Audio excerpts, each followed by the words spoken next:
9 adab ketika buang hajat. 1. Menutup diri dan menjauh dari manusia ketika buang hajat. Dari Jabir bin Abdillah radhiyallahu an, beliau berkata, kami pernah keluar bersama Rasulullah SAW ketika safar. Beliau tidak menunaikan hajatnya di daerah terbuka, namun beliau pergi ke tempat yang jauh sampai tidak nampak dan tidak terlihat. 2. Tidak membawa sesuatu yang bertuliskan nama Allah, seperti memakai cincin yang bertuliskan nama Allah dan semacamnya. Hal ini terlarang karena kita diperintahkan untuk mengagungkan nama Allah. Sebuah riwayat dari Anas bin Malik, beliau mengatakan, Rasulullah SAW biasa ketika memasukin kamar mandi, beliau meletakkan cincinnya.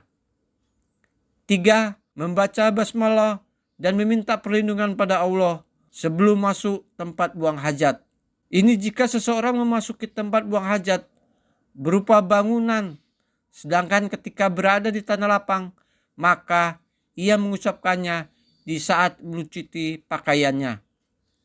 Nabi SAW bersabda, penghalang antara pandangan jin dan aurat manusia adalah jika salah seorang di antara mereka memasuki tempat buang hajat, lalu ia ucapkan bismillah. Rasulullah SAW ketika memasukin jamban, beliau ucapkan, Allahumma inni a'udzubika minal khubuthi wal khaba'ith. Ya Allah, aku berlindung kepadamu dari setan laki-laki dan setan perempuan.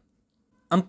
Masuk ke tempat buang hajat terlebih dahulu dengan kaki kiri dan keluar dari tempat tersebut dengan kaki kanan. Nabi SAW lebih suka mendahului yang kanan untuk hal-hal yang baik, sedangkan untuk hal-hal yang jelek atau kotor, beliau lebih suka mendahulukan yang kiri. Hal ini berdasarkan dalil yang sifatnya global. 5. Tidak menghadap kiblat ataupun membelakanginya. Dari Abu Ayyub al-Ansori, Nabi SAW bersabda, jika kalian mendatangi jamban, maka janganlah kalian menghadap kiblat dan membelakanginya. Akan tetapi, hadaplah ke arah timur atau barat. Namun kalau kita berada di Indonesia, maka berdasarkan hadis ini, kita dilarang buang hajat dengan menghadap arah barat dan timur, dan diperintahkan menghadap ke utara atau selatan. 6. Terlarang berbicara secara mutlak kecuali jika darurat. Diharamkan berbicara dengan orang lain ketika buang hajat, karena perbuatan semacam ini adalah suatu yang hina, menunjukkan kurangnya rasa malu dan merendahkan muruah atau harga diri. Kemudian beliau berdalil dengan hadis di atas. 7. Tidak buang hajat di jalan dan tempat bernaungnya manusia.